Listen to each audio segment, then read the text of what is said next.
약간 부족하고 연약한 종이 거룩하고 위대한 하나님의 말씀을 붙들고 섭니다.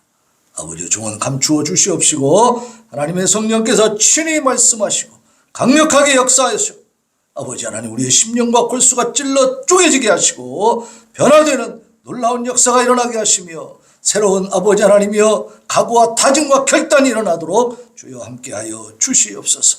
우리 하나님 오늘도 함께 하시며 영광 받으실 줄 믿고 감사드리며 예수님의 이름으로 기도하옵나이다. 아멘.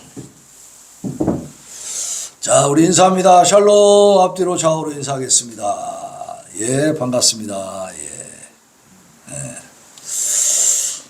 자,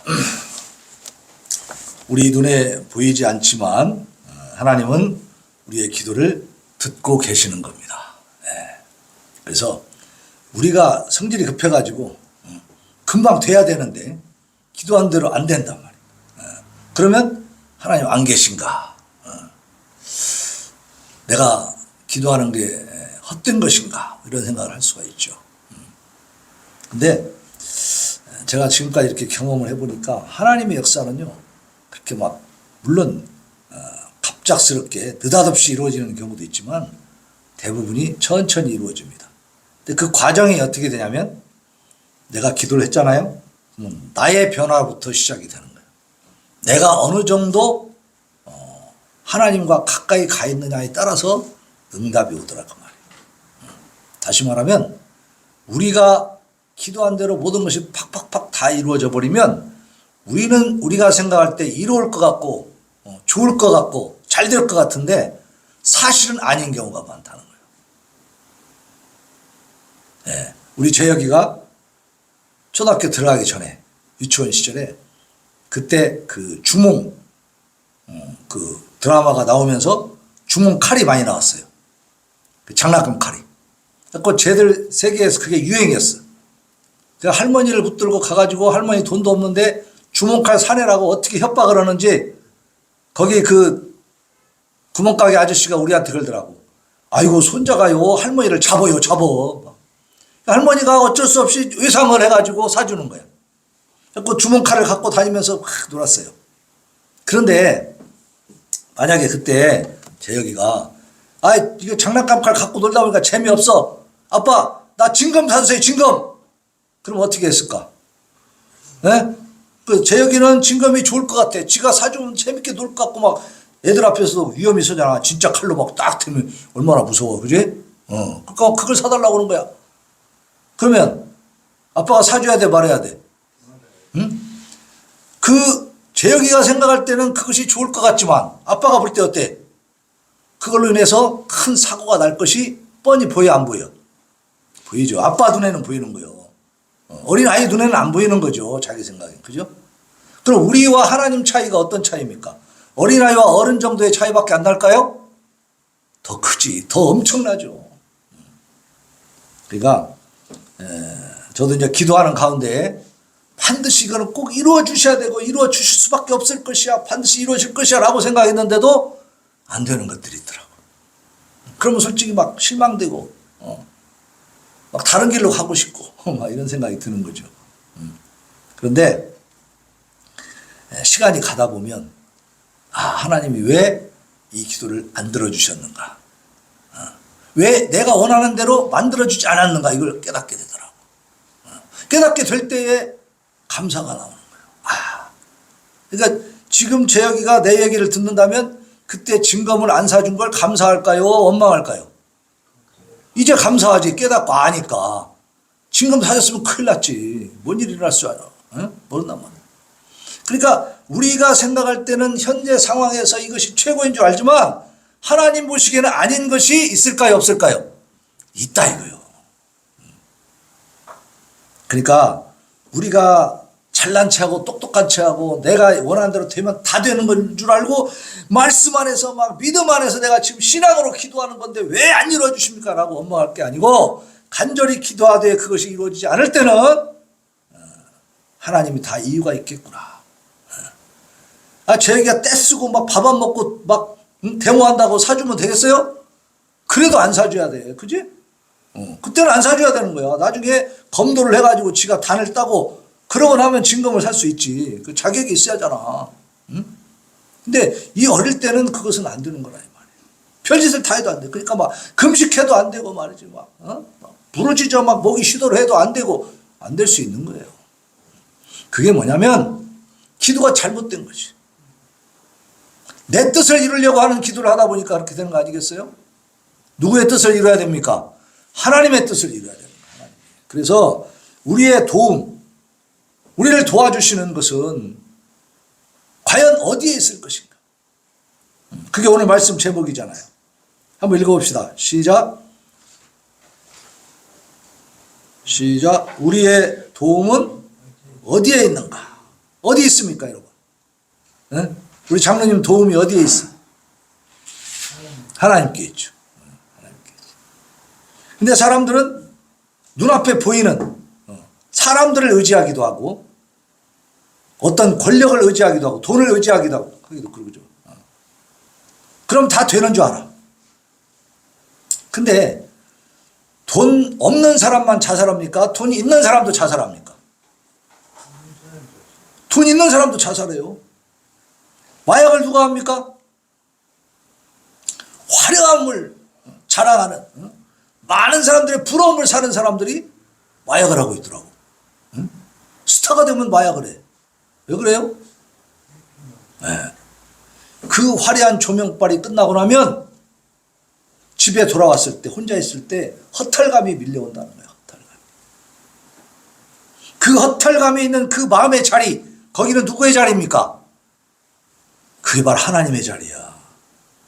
그걸 하나님으로 채우면 허탈감이 안 드는데 그 인간의 무엇인가로 채우려고 하니까 그 갈증이 또 생기는 거예요. 그러면 어떻게 돼요? 술을 마셔보고 술을 마셔도 안 되니까 더 세게 취하려고 마약을 먹는 거지. 저도 옛날에 좀 이렇게 방황하던 시절에 술을 먹었었는데 술을 먹고 좀 기분을 좀 풀어보려고 하면은 이게 잘 안 돼. 그러면 자꾸 더 마셔. 그 다음에 어떻게 되는 줄 아세요? 날이 새도록 마셔. 술 먹고 막 이렇게 하다 보면 훤해져 날씨가 날이. 밤새도록 술을 마셔. 그러면 괜찮아질까요? 아니야. 그 다음 날은 죽게 이제 힘들죠. 몸도 힘들고 마음도 힘들고 후회가 막급하고 이게 계속 악순환인 거야. 세상을 통해서 술을 통해서 뭔가 나의 부족함 갈증을 채우려고 하면은 더 큰 갈증이 밀려오더라고. 더 큰 허탈감이 밀려오고 후회에 막심한 인생. 그러다 보니까 뭐가 돼요? 비관하게 돼. 비관주의. 그럼 어떻게 돼요? 죽어야겠다. 그만 살아야겠다. 이런 생각이 드는 거죠. 근데 제가 물론 어릴 때부터 교회를 다녔지만 하나님을 제대로 만난 것은 30대 돼서야 이렇게 만나게 된 거예요. 그리고 40대 돼서 이제 행동에 옮기기 시작했어요. 그러니까 하나님이 30대 때 나에게 네가 신학을 해라라는 그런 감동을 주셨는데 계속 이제 버틴 거죠. 세상이 좋아가지고. 하나님 나 그냥 돈 많이 벌면서 장로하면 안 되겠습니까? 이렇게 했던 거죠. 근데 그것은 하나님의 뜻이 아니었고 누구의 뜻이었어? 내 뜻이었어. 그러니까 안 되는 거예요. 나 고시 공부도 하고 내가 그랬지만은 10년을 공부했는데 안 되더라고. 머리가 나쁘니까 안 되겠지. 그렇지만 머리 나쁜 사람이 왜 거기에 매달려 있냐고. 근데 고집이었어요. 고집. 인간적인. 근데 내 고집과 교만이 이제 꺾이기 시작하는 거야. 안 되니까. 하나님 앞에 이제 항복을 하게 된 거죠. 그래서 결국 이렇게 목회자가 됐는데 그 부름받는 전격적으로 하나님의 음성을 들으면서 부름받을 때 내가 하나님 앞에 이렇게 다짐을 했어요. 하나님, 내가 신학을 할 테니까 내 가족을 책임져 주십시오. 그게 이제 내 기도의 그 신학의 어떤 그 조건이었어. 불순종의 조건. 근데 어쨌든 신학을 시작해서 이 목회 길로 들어선 뒤에는 물론 뭐 어쩌다 한 번씩 자살 충동이 일어나기도 했죠. 그만 살자 이런 생각들. 그러나 그게 점점 엷어지고 사라지더라고. 크게 목회를 이루지는 못했지만 그래도 감사하는 것은 뭐냐면 지금도 내가 이 강단에 설 수 있고 하나님 안에 있다는 사실이 너무나 다행스럽고 감사합니다. 이 세상 그 무엇을 다 쫓아다녀 봐도, 보세요. 권력이 이렇게 대단한가? 보세요. 대통령이 지금 어디가 있습니까? 감옥에 가 있어요. 끌려다니고 있다고. 수갑차고. 이게 인생입니다. 여러분, 세상 돈 많다고? 아니에요. 돈 많은 사람들도 불행한 사람들 허다하게 많습니다. 돈이 행복을 갖다 주지 않고 권력이 인생을 책임지지 않습니다. 그래서 이 세상은 변화무쌍하잖아요. 거기에서 오직 하나님만이 변치 않으시는 줄로 믿습니다. 하나님만은 늘 우리를 높게 평가해 주시고, 하나님은 늘 우리를 품에 안아주시고 받아주십니다. 그래서 우리의 도움은 어디에 있습니까? 하나님께 있다. 하나님. 자, 우리 오늘 이 시편 124편은 다윗이 지은 시로 그렇게 되어 있어요. 124편 옆에 조그마한 글씨 보면 뭐라고 되어 있어요? 다윗의 시 곧 성전에 올라가는 노래가 그렇게 되어 있죠. 성전에 올라가는 노래가 이 134편까지 있는데 그 중에 요 124편은 다윗의 시라고 분명하게 기록이 되어 있어. 그래서 이 124편은 다윗이 지은 시구나, 그럼 우리가 알 수 있는 거죠. 이스라엘이 과거 원수들로부터 기적적으로 구원받은 것이 오직 여호와의 은혜로 말미암은 것이다 라고 지금 고백하면서 그때를 회상하고 있는 거예요.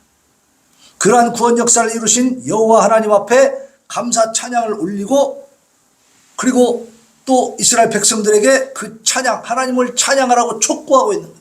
그래서 이것은 감사 예배십니다. 감사 예배시. 자, 다윗은요, 이스라엘 역사상 가장 위대한 왕이에요. 그래서 그들은 지금도 다윗 시대를, 지금 현재 이스라엘 그 사람들은 예수님 안 믿는 사람이 대부분이잖아요. 아직도 메시아를 기다리면서 다윗 왕국 시절의 그 영화를 다시 회복하기를 지금도 기대하고 있어요. 그 정도로 다윗 왕은 그들의 역사 가운데 위대한 왕이죠. 이 다윗이 블레셋의 거인 장수 골리앗을 물리치는 것이 이제 시작이 됐죠. 거기서부터 주변 나라들과의 전쟁에서 다 이겼습니다. 승승장구했어요. 이스라엘을 당대 최고의 강국으로 만들고 주변 여러 나라들로부터 조공을 받는 이런 아주 엄청난 시대를 열은 것이 바로 다윗이죠. 다윗이 블레셋의 거인 장수 이 골리앗을 향해서 나아갈 때에 이렇게 외치고 나갑니다. 너는 칼과 창과 단창으로 내게 나아오거니와 나는 만군의 여호와의 이름 곧 내가 모욕하는 이스라엘 군대의 하나님의 이름으로 내게 나아간다. 또 여호와의 구원하심이 칼과 창에 있지 아니함을 이 무리에게 알게 할 것이다. 전쟁은 여호와께 속한 것인지 그가 너희를 우리 손에 넘기시리라. 다윗은 물맷돌을 하나 가지고 나가면서 어떻게 했어요? 믿음으로 나간 거지. 하나님을 모독하는 자들에게 하나님의 능력을 보여줘야 되겠다. 오직 그 신앙심으로 나간 거지 공명심으로 나간 게 아니야. 다윗이 그렇게 나가려고 할 때에 다윗의 형이 굉장히 뭐라 했잖아. 네가 잘난 체 하려고 그러냐? 조용히 찌그러져 있어. 이렇게 막 혼을 냈단 말이야. 다윗은 나는 그것이 아닙니다. 여호와 하나님이 저들에게 모욕을 당하는데 이거 참을 수가 있겠는가? 인간적인 감정이 아니고 하나님에 대한 모독, 그것을 참을 수 없었던 것이죠. 오직 신앙심으로 나간 거예요. 그래서 다윗이 어느 정도의 영광을 차지하게 됐느냐. 다윗은 사울이 보내는 곳마다 가서 지혜롭게 행하며 사울이 그를 군대의 장으로 삼았더니 온 백성이 합당히 여겼고 사울의 신하들도 합당히 여겼더라. 백성과 신하들에게 이 다윗이 장수가 되는 것, 장군으로 임명되는 것에 대해서 다 지지를 받았어. 무리가 돌아올 때 곧 다윗이 블레셋 사람을 죽이고 돌아올 때 여인들이 이스라엘 모든 성읍에서 나와서 노래하며 춤추며 소고와 경쇠를 가지고 왕 사울을 환영하는데, 자 이제 장수가 전쟁에 승리하고 돌아오면 왕이 맞이하러 나가니까 왕과 장수를 함께 이제 환영하는 그런 환영회가 열리는 거죠. 그때 여인들이 뛰놀며 노래를 합니다. 뭐라고 노래하죠? 사울이 죽인 자는 천천히, 다윗은 만만히로다. 이게 문제예요. 이게 이 여자들이 조금만 지혜롭게 하지. 똑같이 사울도 만만이요 다윗도 만만이로다. 좀 그렇게 해주면 얼마나 좋았을까. 어? 근데 너무 노골적이야. 어? 이 사울 왕을 막 자극을 주는 말을 해버린 거예요. 사울은 천천히고 다윗은 만만이다. 그때부터 어떻게 했어요? 사울이 이제 다윗을 죽이려고 생각하는 거예요. 왜? 백성들에게 나보다 더 찬양을 받는 저자가 이제 나머지 가질 것은 뭐가 있냐? 나라밖에 더 있냐? 그래갖고 다윗은 역심을 전혀 품지 않았는데 사울은 그때부터 다윗을 죽이려고 하는 거예요. 그래서 우리 여성들은 말을 좀 조심하시기 바랍니다.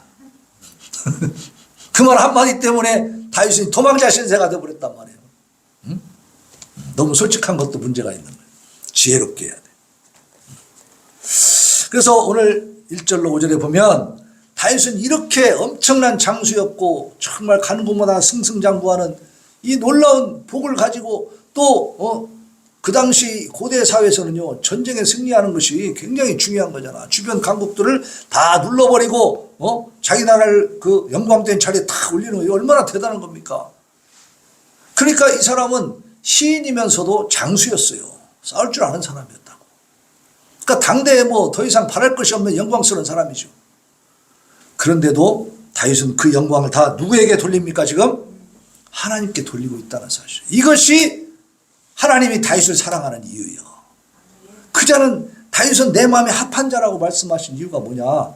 겸손할 줄 아는 거예요. 자기가 이런 것을 스스로 차지하고 자랑하고 교만한 게 아니고 하나님 앞에 다 올려드려요. 자기는 겸손하게 하나님 앞에서는 엎드리는 거예요. 백성들 앞에서는 권위와 위엄을 지키지만 하나님 앞에서는 속옷이 내려가는 것도 모르고 이 허리춤이 풀어지는 것도 모르고 춤을 추면서 하나님 앞에 찬양하는 그 자세, 그것이 하나님 앞에 인정받는 것이죠. 오늘 시를 보면 1절로 5절에 하나님의 도우심이 없었다면 결코 구원과 승리를 얻지 못했을 것을 지금 말하고 있어요.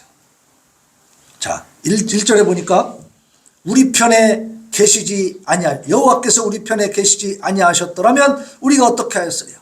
2절에도 보면 여호와께서 우리 편에 계시지 아니하셨더라면 이렇게 말하고 있어요. 그러니까 다윗은 자기가 나가서 전쟁에 승리하고 다 막아내고 모든 공로를 혼자 세우다시피 다 했지만은 그러나 어때요? 그 모든 것이 여호와 하나님이 함께 해주셨기 때문에 여호와 하나님이 함께 해주시지 않았더라면 그때 그들의 노여움이 우리에게 맹렬하여 우리를 산채로 삼켰을 것이다. 우리는 다 졌을 것이다. 전쟁에. 내가 전쟁에 승리한 것은 내 힘이 아니다라고 고백하고 있는 거죠. 그러면서 이스라엘 백성들에게 어떻게 해요? 촉구하는 거예요. 이스라엘은 이제 말하기를 이스라엘아 너희는 이렇게 말해라. 그렇게 지금 요구하는데 그 내용은 뭐냐면 하나님이 우리를 도와주셨기 때문에 우리가 승리할 수 있었다는 사실. 도와주지 않았더라면 우리는 저들에게 삼킴을 당했을 것이고 씹혔을 것이다. 여호와께서 우리 편에 계시지 아니하셨더라면 이스라엘을 보호하시고 도우신 하나님의 은총이 매우 강조적으로 나타나고 있죠. 다윗 시대 이스라엘이 주변 이방 국가들 아람이나 블레셋, 모압, 암몬, 에돔 뭐 이런 나라들과의 전쟁에서 승리하고 이스라엘 역사상 전무후무한 번영을 누릴 수 있었던 것은 바로 뭐예요? 하나님께서 이스라엘과 함께해서 대적들을 파하셨기 때문에 가능한 일이었다. 여러분이 오늘날 이 자리에 있게 된 것도 하나님의 은혜인 줄로 믿으십니까? 네. 그 자세가 중요한 거예요. 하나님 앞에는 그게 중요한 겁니다. 네. 다윗의 소금 골짜기에서 에돔 사람 18,000명을 쳐 죽이고 돌아와서 명성을 떨치니라. 다윗이 에돔의 수비대를 두되 온 에돔의 수비대를 두니 에돔 사람이 다 다윗의 종이 되니라. 다윗이 어디로 가든지 여호와께서 이기게 하셨더라. 이게 사무엘 하에 있는 말씀이에요. 다윗이 어디로 가든지 누가 이기겠어요? 여호와께서 이기게 하셨더라. 왜? 이 다윗은 하나님을 존중할 줄 아는 사람, 하나님을 의지할 줄 알고 하나님의 도우심을 구할 줄 알고 영광을 하나님께 돌릴 줄 아는 사람이었다. 그리고 3절 5절에 보면 사나운 적들의 침략이 지금 나타나고 있습니다. 자, 3절부터 한번 읽어봅시다. 시작. 그때 그들의 노여움이 우리에게 맹렬하여 우리를 산채로 삼켰을 것입니다. 그때 물이 우리를 휩쓸며 시내가 우리 영혼을 삼켰을 것입니다. 그때 넘치는 물이 우리 영혼을 삼켰을 것이라 할 것이로다. 엄청난 거죠. 물이 여러분 무섭습니까? 안 무섭습니까? 물이 적을 때 우리가 그냥 쓸 때는 좋은 물이지만 이게 엄청나게 많아져 봐요. 우리 지금 여름에 홍수 한번 났죠? 저 밑에 우리는 그래도 교회도 이렇게 좀 높고 우리 사택도 좀 높아서 잠기는 일이 없지만 요 밑에는요 다 요 아래층만 해도 막 다 내놓고 난리가 났더라고 잠겨가지고. 저 성남에서 연락이 왔어. 우리 오촌 이제 어른들이 계시는데 거기서 연락이 와가지고 용무가 그 군산이 다 잠겼어. 너 어떠냐 막 놀래가지고 잠긴 상태를 갖다가 그때 새벽에 그랬잖아요. 밤에 우린 잘 못 봤는데 이제 기자들이 막 그 촬영을 했는가 그래갖고 막 동영상으로 막 그냥 내놓으니까 다른 데서 놀래는 거야. 다른 데서. 물이요 많아지면 진짜 무섭습니다. 그래서 노아의 홍수 그것도 무서운 심판이었던 거예요. 여기 보면 물이 우리를 휩쓸며 시내가 우리 영혼을 삼켰을 것이다 라고 하는 여호와 하나님이 우리와 함께하지 않았더라면 이스라엘은 다 삼켜졌을 것이다. 쓸려 내려가서 없어져 버렸을 것이다 그 말이죠. 도움과 구원을 베푸신 우리 하나님을 이제 신앙 고백적으로 찬양하는 그 부분이 6절 이하에 있어요. 그러니까 하나님이 함께 하시지 않았더라면 물에 큰 홍수에 휩쓸려 가듯이 맹렬한 그들의 그 분노에 진노에 우리가 산채로 삼켜졌을 것이 그러한 위기 가운데 근데 결국 하나님이 돕지 않았으면 이스라엘 민족은 존재할 수가 없었다는 거죠. 보세요. 2000년 전에 이미 나라를 잃어버린 그 민족이 어떻게 오늘날까지 유지될 수 있느냐 이 말이에요. 그렇죠. 우리나라는 일제 35년 동안에 민족이 없어질 뻔했어. 만약에 지금까지 이어졌어도 150년이나 될까? 그죠? 이 정도만 일본에게 지배를 받았어도 우리나라가 있을까 없을까? 우리 민족이란 자체는 뭐 찾아보기 힘들었을 거예요. 왜? 우리 말도 못하게 하고 그죠? 전부 일본말로 바꿔버렸으니까 이름도 창씨개명 시키고 말이에요. 아주 집요하게 우리를 문화를 깨뜨리려고 했잖아요. 그럼 한 150년 됐으면 우리는 다 일본말 쓰고 있었을 거야. 우리는 일본이라고 생각하고 그죠? 그 당시에도 우리는 일본이다 이런 사람들이 많이 있었는데 근데 몇백 년만 가도 그 민족이란 자체 그리고 지금 그 현재 남아있는 이 이스라엘 민족은요 유다와 베냐민 민족입니다. 왜냐하면 북이스라엘 10지파는 그 당시에 아수르에 의해서 정복을 당하고 BC 722년에 정복을 당하고서 이제 민족이 혼합이 돼버렸어요. 거기는 혼혈 정책을 썼거든. 그래가지고 이 북쪽 이스라엘에 있는 사람들을 쫙 북쪽으로 또 아수르 쪽으로 이주를 시키고 거기에 있는 사람들을 이 북이스라엘 사마리아 쪽으로 전부 다 옮겨서 살게 한 거야. 그러다 보니까 세월이 가면서 어때요? 서로 통혼을 하잖아요. 그럼 어떻게 그 혈통 자체가 섞여버리는 거예요. 그래서 예수님 당시까지도 사마리아인은 상대를 안 했단 말이에요. 잡종이라고 해가지고. 네? 그래서 그쪽은 그 그 지파는 없어졌어요. 그 민족성을 찾아볼 수 없습니다. 근데 남유다와 이 베냐민 여기는 합쳐져 가지고 지금까지 맥이 이어지고 있는 거거든. 그럼 하나님이 왜 남유다라도 이 두 지파라도 해가지고 그 혈통을 지금까지 남겨놓으셨을까? 네? 신기하지 않습니까? 엄청난 고통도 받았죠. 히틀러에 의해서 600만 명이 가스실에서 죽어가는 그런 학살도 당했지만 없어지지 않았다는 거예요. 신기하지 않습니까? 네, 그것이 바로 하나님이 살아계신 증거인 줄로 믿습니다. 하나님이 이 역사를 이끌어오신 하나님이 살아계시다는 것을 증거해 주는 그 하나의 증거물이 증거물. 네. 이것만 봐도 우리는 하나님 앞에 함부로 하나님 있네 없네 따지면 돼야 안 돼요. 가소로운 거지. 오늘 아까 제가 아까 교동문이었나요? 거기도 보면 뭐래요? 하나님이 웃고 계신다 했잖아. 하나님이 비웃으셔. 인간들의 교만을 보면 참 웃기지 않겠어요? 우리가 하나님 앞에는 겸손히 엎드려야 될 줄로 믿습니다. 절대로 교만하면 안 돼.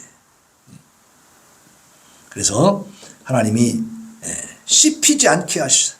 6절에 보니까 우리를 내주어 그들에 의해 씹히지 아니하게 하신 여호와를 찬송할지로다. 그리고 이제 우리가 잘 알고 있는 구절이죠. 7절 봅시다. 우리의 영혼이 사냥꾼의 올무에서 벗어난 새같이 되었나니 올무가 끊어짐으로 우리가 벗어났도다. 우리의 도움은 천지를 지으신 누구? 여호와의 이름에 있도다. 답이 나오고 있죠.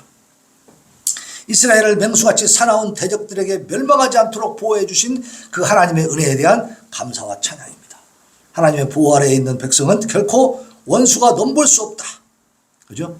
하나님에 대한 확고한 믿음을 보여주고 있어. 여러분 그런 믿음을 갖고 있습니까?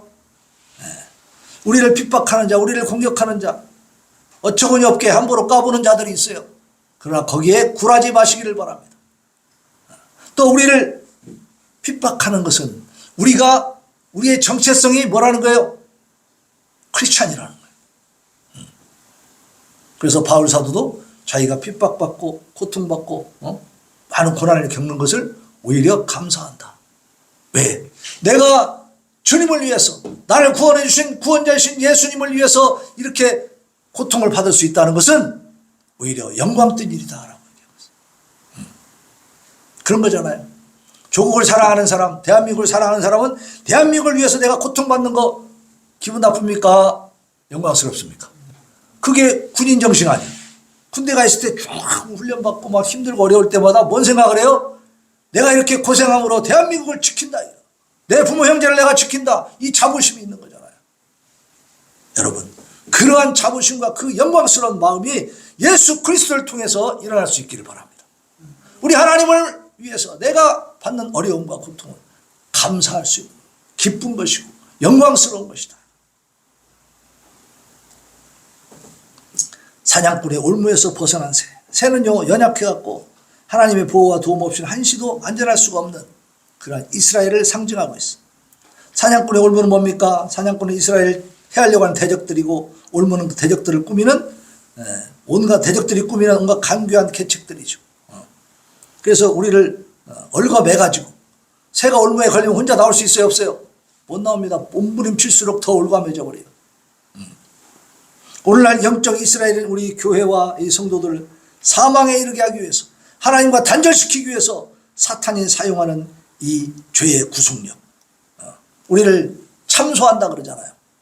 하나님 앞에 나를 막 일러.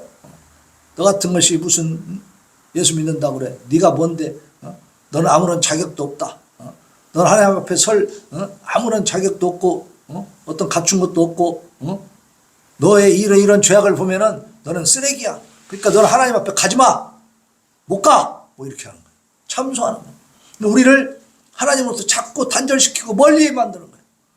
이런 생각, 이러한 마음이 들 때는 여기에 동조하지 마시기를 바랍니다. 사단아 물러가라 해야 돼. 물러가. 왜? 하나님은 우리가 아무리 많은 죄악을 저질러 버리고 형편없는 모습을 가지고 있고 정말 인간 쓰레기 같은 그런 모습이라 할지라도 우리가 진정으로 하나님 앞에 회개하며 참여하며 나아가면 받아주십니다. 더럽다 저리 가라 이렇게 안 하신다 이 말이에요. 그게 하나님이십니다. 그러나 사탄은 우리를 그렇게 자꾸 참소해가지고 하나님을 오해하게 만들고 하나님으로부터 떠나게 만들죠. 7절에 보니까 올무가 끊어짐으로 우리가 벗어났도다. 그 사탄이 죄를 앞세워가지고 우리의 연약한 모습에 의한 그 죄악을 앞세워가지고 이렇게 많은 죄를 지은 네가 무슨 하나님 앞에 가느냐라고 했을 때에 그 죄로 우리를 구속하고 있잖아. 우리를 붙들고 막 얽어매고 있잖아요. 그러나 그것을 누가 끊어주세요? 하나님이 끊으시는 줄로 믿으시기 바랍니다. 예수 그리스도의 십자가가 바로 그걸 끊어버리는 거예요. 이단들은 뭐라고 하냐면 예수님이 십자가에서 죽었기 때문에 구원에 실패했다 그렇게 얘기합니다. 성경은 반드시 이렇게 얘기합니다. 그 십자가 사건이 하나님이 승리하신 사건입니다. 실패한 게 아니에요. 예수님의 십자가 사건으로 그 피 흘려주지 않았다면, 그 목숨을 던져주지 않았다면 우리가 구원받을 수 없는 거예요. 구원의 길이 없는 거예요. 우리가 알아서 구원을 받기 위해서 최선을 다해야 되고 우리가 노력을 해야 되는데 가능합니까? 불가능한 거죠. 그래서 예수님이 십자가에 못 박혀 죽으신 것은 실패가 아니라 뭐다? 대승리를 거두신 것이다. 그럼으로써 죄의 올무가 끊어져 버린 거예요. 대적들의 파상적인 이 공격에 의해서 멸망당할 수밖에 없는 현실에서 하나님의 놀라우신 섭리로 구원받은 사실, 이것을 감격적으로 지금 노래하고 있어요. 하나님의 크신 사랑과 예수 그리스도의 구속의 은혜로 사망과 죄의 권세에서 해방된 줄로 믿으시기 바랍니다. 그래서 우리는 참된 안식을 누리는 거예요. 불안함이 없어요. 언제 죽어도 어디 가십니까, 장로님? 천국 가죠. 우리는 천국을 이미 예매해놨어. 우리의 목숨이 다하는 날, 그게 바로 천국행 기차를 타는 거예요. 응? 하나님의 크신 사랑, 예수 그리스도의 구속의 은혜로 사망과 죄의 권세에서 해방돼서 참된 안식을 누리는 성도들, 우리들도 이제 어떻게 해야 돼요? 하나님의 은혜에 감격하면서 찬양과 영광을 하나님께 올려드려야 될 줄로 믿습니다. 여호와의 이름은 하나님의 도우심과 권능의 상징입니다. 오늘 124편을 저작한 이 다윗의 결론은 8절에 있습니다. 8절 같이 읽어봅시다. 시작. 우리의 도움은 천지를 지으신 여호와의 이름에 있도다. 하나님이 구원해 주신 그 은혜에 감격해서 하나님께 드리는 감사의 찬양, 이것이 시인의 결론이에요. 오직 하나님의 이름만이 모든 것을 할 수 있고 오직 그분만이 우리의 구원이요 도움이시라는 사실.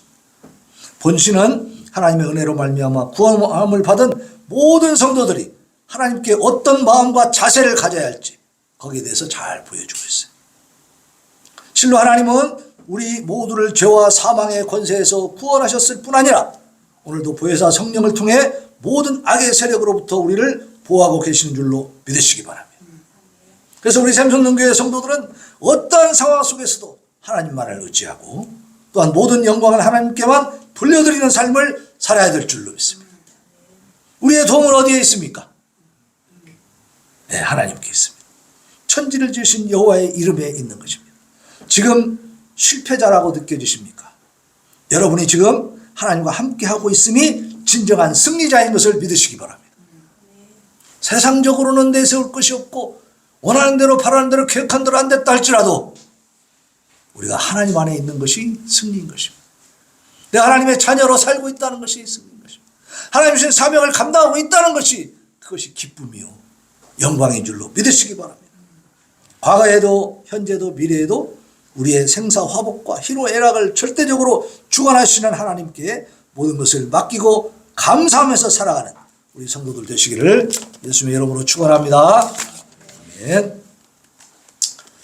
자, 우리 408장 우리 찬송 하나님 앞에 올려드리고 다짐과 결단의 기도 하겠습니다.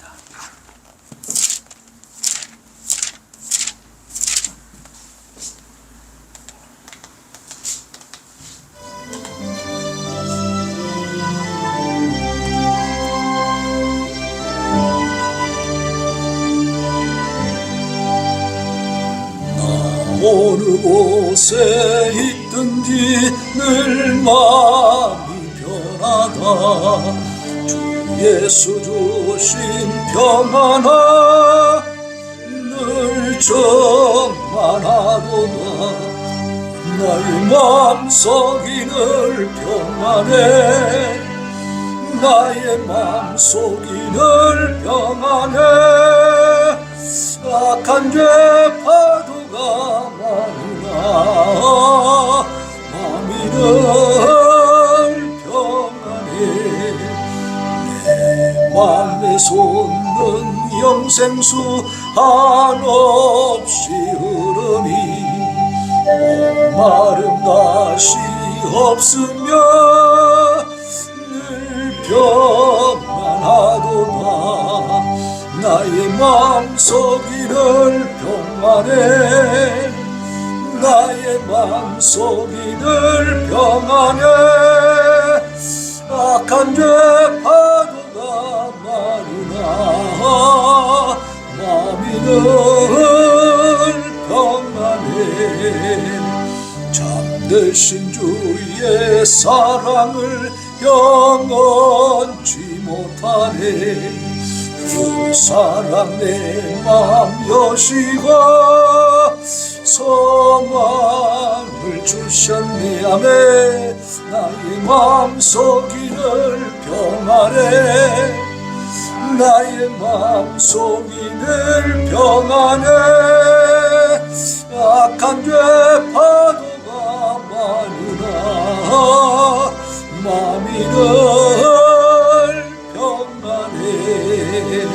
주 예수 온갖 고난을 왜 몸소당했나. 주 함께 고난 받으며 멸류관 얻겠네. 나의 마음속이늘 평안해. 나의 마음속이늘 평안해. 악한 죄 파도가 많으나 마음이 늘 평안해. 하나님 앞에 이 시간 하나님, 우리의 도움은 천지 만물을 지으신 여호와 하나님께 있습니다.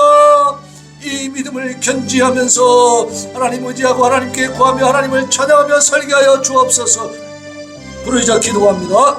주여 주여